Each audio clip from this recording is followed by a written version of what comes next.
वसुदेवसुतं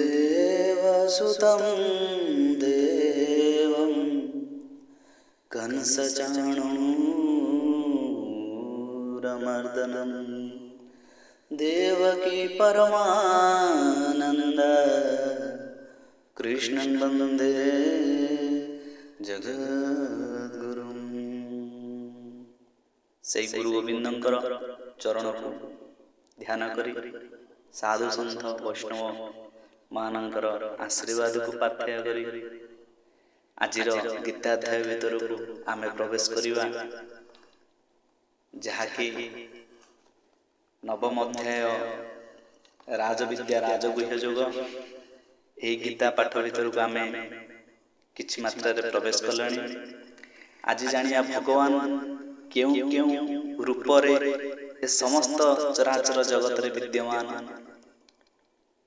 तेणु से गुरु को प्रथम ध्यान करिबा, कहीं ना गुरुंकर आशीर्वाद बिना आमे केबे हेले गीता जो भगवान उपदेश दैछंती गीता ज्ञान ताको आमे केबे हेले जानि परिबानी। तेणु आसंतु से गुरुंकर स्वरूप को ध्यान करी टिके मनन करी। ओम गुरुर् ब्रह्मा गुरुर् विष्णु गुरुर्देव महेश्वर गुरु साक्षात् परं ब्रह्म तस्मै श्री गुरुवे नमः। हे कृष्ण करुणा सिंधु दीनबंधु जगत्पते गोपेश गोपिका कांत राधाकांत नमोस्तुते।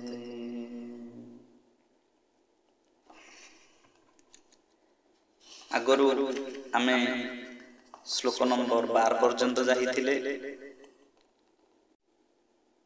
श्लोक नंबर 12 रो आउ किछि मोघ सामोघ कर्माण मोघ ज्ञान विचेतसा राक्षसीमासुरीं चैव प्रकृतिं मोहिनीं श्रिता।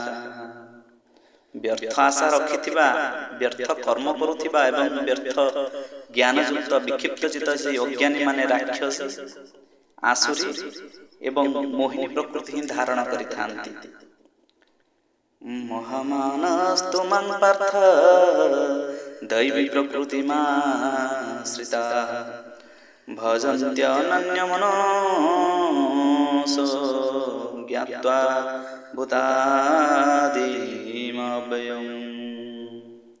किंतु हे कुंती पुत्र अर्जुन, दैवी प्रकृतिर आश्रित महात्मा माने मते सकल भूतंतर सनातन कारण और अविनाशी अक्षर स्वरूप जानी अनन्य चित्तरे युक्त चित्त होई मते निरंतर भजन करंती। तेणु एठी जेउ माने भगवानंकर भजन करूछंती केउली भावरे ना अनन्य युक्त चित्त होई करी माने आउ केउटी तांकर मन नाही, मन केवल सेई गोविंदंकर पाद पद्म को ध्यान करी तांकर स्वरूप को ध्यान करी। जोटा कि मुख्य जिनिस हेउची प्रत्येक वैष्णव मानंकर बा जेकोसी भक्त श्रेणी मानंकर प्रथम मुख्य जिनिस हेउची नाम संगरे रूप ध्यान। जेतबळे राधा राम कृष्ण जगन्नाथ एई सब जेतबळे देवादेवींकर आमर जेतबळे नाम टामे नउचे से देवादेवींकर स्वरूप जो भाव में आम आखि सामने नाची उठिबो सेटा होउची रूप ध्यान। सेटा केमिति हबो तार अभ्यास बल रे करिबा द्वारा ही धीरे धीरे हेइ परिबो। तेणु अनन्य चित्त तांकर चित्त अन्य केउ आडे जाउ नथिबो। जेमिति आमे घरे ठाकुर पूजा करूचे से पटरे स्त्री डाक पकेलानी भयो सुनुच आ छुआटा प्राय प्राय कांदिला मन संगे संगे सेठु पळै आसला। पूजा करुचे आ गोटे किए किछि कहला मन सियाडे पळैला। सेमिति अनन्य युक्त चित्त हो जेतिक समय भी हो आम भगवान को भजन करुचे सेतिक समय शुद्ध चित्त रे भजन ही आवश्यक, से ही जानिपारे भगवान के। सततं कीर्तयन्तो मां यतन्तश्च दृढव्रता नमस्यन्तश्च मां भक्त्या नित्ययुक्ता उपासते। सही दृढ़ निश्चय भक्त माने निरंतर मोर नाम और गुण कीर्तन करी मोर प्राप्ति पाई यत्न करी एवं मते बारंबार प्रणाम करी निरंतर मोर ध्यान लगी रही अनन्य प्रेम रे मोर उपासना करन्ति। तेणु सेई भक्त माने विशेष भाव रे मुख्य जो माने अनन्य प्रेम रे उपासना भगवान करन्ति। उद्धव को जेतबळे ज्ञान रो अभिमान हो जाइतिला सेतबळे भगवान कृष्ण तांको वृंदावन पठेइथिले। राधा रानी के पाखर से प्रेम और शिक्षा ग्रहण करथिले। से प्रेम रे पागल प्राय हो जाइतिले। तण ये होची गोटे अनन्य प्रेम रे मोर उपासना करन्ति। देखुथिबे सुनुथिबे सब करुथिबे किंतु तांकर चित्तटा लागी रही जाए भगवान सहित, जहाँकि आम बहु पूर्व आलोचना करिछे। ज्ञान यज्ञेन चाप्यन्य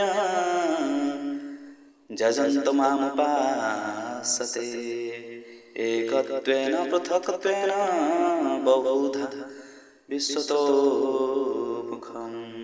अन्य केतक ज्ञान योगी मते निर्गुण निराकार ब्रह्म बोली जानी ज्ञान यज्ञ द्वारा अभिन्न भाव में मोर उपासना करती एवं अन्य केतक योगी बहु प्रकार अवस्थित मत अर्थात विराट स्वरूप परमेश्वर को पृथक भाव में उपासना करती। केते जन कहती ए मूर्ति भितर विग्रह भितर भगवान विराजित, आउ केते जन कहती अत्र तत्र सर्वत्र हरि समान, सब जगह भगवान को निरंतर सब जगह भगवान अच्छा बोली से सब जानिक पूजा अर्चना करती। निराकार ब्रह्म केते जन आकार दे दियंती, केते जन निराकार स्वरूप को देखते भगवान समस्त जगह विद्यमान निर्गुण परम ब्रह्म को ही भजन करती। अहं क्रतुरहं यज्ञः स्वधामहमौषधं मन्त्रोऽहमेवाज्य अमहमग्निरहं घृतं। मु क्रतु मु यज्ञ मु स्वधा मु औषध मु मंत्र मु घृत मु अग्नि एवं मु हवन रूपी क्रिया। भगवान कहते मु क्रतु मु यज्ञ मु सुधा मु औषध मु मंत्र मु घृत मु अग्नि मु ही हवन रूपी क्रिया। तेणु सबकि भगवान बोली से निजे कहते यज्ञ जिते चली था से यज्ञ से ही सबकि। पितामहस्य जगतो माता धाता पितामह वेद्यं पवित्रमोंकार रुक्सामजजुरेव च। एही समस्त जगतर धाता अर्थात धारणा करता और कर्मफलदाता पिता माता पितामह जानिबार योग्य वस्तु पवित्र ओंकार तथा ऋग्वेद सामवेद और चतुर्वेद मध्य मुहि अटे। गतिर्भक्ता प्रभु साक्षी निवासः शरणं हृता शरणं स्रहु प्रभव प्रलय स्थानं निधानं बीजमव्ययम्। मो समस्त प्राप्त हेबार योग्य परम धाम समस्तंकर भरण पोषण करता समस्तंकर स्वामी शुभाशुभ द्रष्टा समस्तंकर वासस्थान शरण नेबार योग्य प्रत्युपकार न चाही हितागारी अटे। समस्त उत्पत्ति और प्रलय हेतु स्थितिर आधार निधान अविनाशी कारण मध्य मुहि अटे।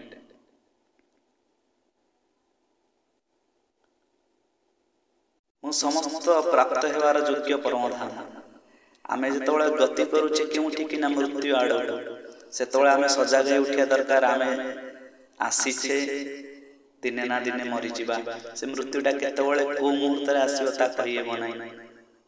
तेणु एबे ठारू ही आजि ठारू ही वर्तमान ठारू ही भगवत सेवार निजको नियोजित करिबा दरकार। आउ से परम धाम को जीवा पई रास्ता खोजिबा दरकार। गुरुंकर आश्रित हे गुरुंकर से प्रदत्त मंत्र को नहीं ଭଗବତ ପ୍ରେମରେ ଭଗବତ ଧାମକୁ ଯାତ୍ରା କରିବାର ଏଇଠାରୁ ହିଁ ଆରମ୍ଭ କରିବା ଉଚିତ। ଆଉ କ'ଣ ନା ସେ ସମସ୍ତଙ୍କର ଭରଣ ପୋଷଣ କର୍ତ୍ତା। ପେଟ ଅଛି ମାନେ ଭୋକ ଅଛି। ଆମର ସମସ୍ତ ପ୍ରକାର ଜିନିଷ ଆମକୁ ହିଁ ଭଗବାନ ଯୋଗେଇ ଦିଅନ୍ତି କିଛି ନା କିଛି ମାଧ୍ୟମ ଭିତରେ ଦେଇ। ଆଉ କ'ଣ ହେଉଛନ୍ତି ନା ସମସ୍ତଙ୍କର ସ୍ୱାମୀ, ସେ ହେଉଛନ୍ତି ସମସ୍ତଙ୍କର ଈଶ୍ୱର। ଶୁଭାଶୁଭ ଦ୍ରଷ୍ଟା, ସେ ସମସ୍ତଙ୍କର ହିଁ ମଙ୍ଗଳ କାମନା କରନ୍ତି। ମଙ୍ଗଳଂ ଭଗବାନ ବିଷ୍ଣୁ। ତେଣୁ ସେ ସମସ୍ତଙ୍କର ହିଁ ମଙ୍ଗଳ କରନ୍ତି। ସମସ୍ତଙ୍କର ବାସସ୍ଥାନ ଶରଣ ନେବାର ଯୋଗ୍ୟ। ଆଜି ଯଦି ଆମେ କାହା କେଉଁଠି ବାସ କରି ଆସି ହେଉଛନ୍ତି ଭଗବାନଙ୍କର ନିତ୍ୟ ଧାମରେ ଶରଣ ନେବା ତ ସେଇ ସଦ୍ଗୁରୁଙ୍କର ବା ସେ ଗୁରୁଙ୍କର ଦେ ଗୁରୁ ମୋ ଠାରୁ ଭିନ୍ନ ନୁହେଁ, ସେଇ ଗୁରୁ ଗୋବିନ୍ଦଙ୍କର ଶରଣରେ ଆସିବା। କ'ଣ ନା କୃଷ୍ଣ ବନ୍ଦେ ଜଗତଗୁରୁ, ସେଇ କୃଷ୍ଣଙ୍କର ଶରଣରେ ଆସିବା। ଆଉ ଭଗବାନ ଆମେ ନ ଚାହିଁଲେ ବି ଆମକୁ ସବୁ କିଛି ହିଁ ଦେଇଥାନ୍ତି। ସମସ୍ତଙ୍କର ଉତ୍ପତ୍ତି ଓ ପ୍ରଳୟର ହେତୁ ସେ ସମସ୍ତଙ୍କୁ ଉତ୍ପନ୍ନ କରନ୍ତି ଆଉ ପ୍ରଳୟ କରନ୍ତି। ସ୍ଥିତିର ଆଧାର ନିଧାନ ଅବିନାଶୀ କାରଣ ମଧ୍ୟ ମୁଇଁ ଅଟେ। ନିଧାନ ମାନେ ଯେତେବେଳେ ପ୍ରଳୟ ଯେତେବେଳେ ଆସେ, ଭଗବାନ ଯେତେବେଳେ ସୃଷ୍ଟିକୁ ବିଲୟ କରିବାକୁ ଚାହାନ୍ତି, ଆମେ ସେ ସୃଷ୍ଟିରେ ବିଲୟ ହେଇଯାଇ ସୂକ୍ଷ୍ମ ରୂପରେ ଭଗବାନଙ୍କ ସହିତ ବିଲୀନ ହୋଇଯାଇଥାଉ। ତାହାକୁ ହିଁ ନିଧାନ କୁହନ୍ତି। ଆତ୍ମା ବିନାଶୀ, ପୁଣି ଆଉ ଥରେ ଭଗବାନ ଯେତେବେଳେ ଇଚ୍ଛା କରନ୍ତି ସେତେବେଳେ ପୁଣି ସୃଷ୍ଟି କରିଥାନ୍ତି। ତପାମ୍ୟହମହଂ ବର୍ଷଂ ନିଗୃଣଃ ମିହ ମିଉତୁ ସୃଜାମି ଚ ଅମୃତଂ ଚୈବ ମୃତ୍ୟୁଶ୍ଚ ସଦସଚ୍ଚାର୍ଜୁନ। ମୁଁ ହିଁ ସୂର୍ଯ୍ୟ ରୂପରେ ଉତ୍ତାପ ପ୍ରଦାନ କରେ, ବର୍ଷାକୁ ଆକର୍ଷଣ କରେ ଏବଂ ବର୍ଷା କରାଏ। ହେ ଅର୍ଜୁନ, ମୁଁ ହିଁ ଅମୃତ ଏବଂ ମୃତ୍ୟୁ, ସତ୍ ଅସତ୍ ମଧ୍ୟ ମୁଁ ହିଁ ଅଟେ। ତେଣୁ ଆଜିର ଯେଉଁ ଏଇ ଯେଉଁ ଗୀତା ପାଠ ଯେଉଁ ଆମେ ବହିଟି ରଖି ପାଠ କରୁଛେ, ତା ଭିତରେ ଭଗବାନ କେଉଁଭଳି ଭାବରେ ସବୁ ଜାଗାରେ ବିଦ୍ୟମାନ, କେଉଁଭଳି ରୂପରେ ଭଗବାନ ପ୍ରତ୍ୟେକ ଜୀବର ସବୁ କିଛି ପୂର୍ଣ୍ଣ କରିଥାନ୍ତି। କେହି ଚାହୁଁ ବା ନ ଚାହିଁବା ଭିତରେ ଦେଇକରି ଭଗବାନ ସତ୍ ଅଟନ୍ତି, ଭଗବାନ ଅସତ୍ ବି ଅଟନ୍ତି, ଭଗବାନ ଅମୃତ ଅଟନ୍ତି, ଭଗବାନ ମୃତ୍ୟୁ ଅଟନ୍ତି। ସେ ହିଁ ଉତ୍ତାପ ପ୍ରଦାନ କରନ୍ତି, ସେ ହିଁ ଶୀତଳତା ପ୍ରଦାନ କରନ୍ତି, ସେ ହିଁ ବର୍ଷାକୁ ଆକର୍ଷଣ କରନ୍ତି ଆଉ ବର୍ଷା ବି କରନ୍ତି। ତେଣୁ ଯେ ଭଗବାନ ସବୁ କିଛି ହିଁ କରୁଛନ୍ତି, ଏଇ ଯେଉଁ ରାଜଗୁହ୍ୟ ରାଜବିଦ୍ୟା ରାଜଗୁହ୍ୟ ଯୋଗ ଭିତରେ ଦେଇ ଆମେ ଜାଣୁଛେ ଗୋଟେ ବହୁତ ବଡ଼ ଜିନିଷ ଏଇ ଅଧ୍ୟାୟ ଭିତରେ ଦେଇ ଅଛି। ତେଣୁ ଅନନ୍ୟ ଯୁକ୍ତ ଚିତ୍ତ ହୋଇ ଯେଉଁଭଳି ଭାବରେ ଆମେ ଭଗବାନଙ୍କୁ ଭଜନ କରିବା, ତାଙ୍କର ଜଣାଣ କୀର୍ତ୍ତନ କରିବା, ସେଥିପାଇଁ ତତ୍ପର ହେବା ଉଚିତ। ଗୀତା କେବେ ହେଲେ ଭଲ ଲାଗେ ନାହିଁ, ତାକୁ ଧୀରେ ଧୀରେ ଧୀରେ ଧୀରେ ଆମେ ଆସ୍ୱାଦନ କରିବା, ତାହେଲେ ଆମେ ଭଗବାନଙ୍କର କୃପାର ପାତ୍ର ହେଇପାରିବା। ତ୍ରୈବିଦ୍ୟାମାଂ ସମପାଃ ପୂତ ପାପା ଯଜ୍ଞୈରିଷ୍ଟା ସ୍ୱଗତି ପ୍ରାର୍ଥୟନ୍ତେ ତ ପୁଣ୍ୟମାସାଦ୍ୟ ସୁରେନ୍ଦ୍ରଲୋକ ମସ୍ନନ୍ତି ଦିବ୍ୟଂ ଦିବି ଦେବା ଭଗବାନ। ତିନି ବେଦର ବିଧାନ ଅନୁସାରେ ସକାମ କର୍ମ କରୁଥିବା ତଥା ଯଜ୍ଞର ସମରସ ପାନ କରୁଥିବା ନିଷ୍ପାପ ପୁରୁଷମାନେ ମୋତେ ଯଜ୍ଞ ଦ୍ୱାରା ପୂଜା କରି ସ୍ୱର୍ଗ କାମନା କରନ୍ତି।